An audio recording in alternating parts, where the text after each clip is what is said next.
এখানে যেতেন, মূর্তিটা সাথে নিয়ে যেতেন।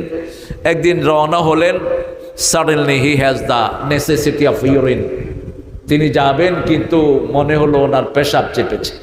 উনি চিন্তা করলেন, আমি এটা কেমনে করি আমার দেবতাকে সাথে নিয়ে, I better take it off. আমি ওখানে দেবতাকে রেখে তিনি পেশাব করে আসলেন। এসে দেখে দেবতার সারা গায়ে পানি। তিনি চিন্তা করলেন রহমতের পানি হবে, জিব্বা দিয়ে চাটা শুরু করলো। একটু পরে দেখে যে একটু টক টক, একটু বেশি নোনা। চারিদিকে তাকা, দূরে দেখে কুত্তা একটা খাড়ানো। কুত্তার মুখ থেকে নিচের থেকে ঝরছে কি?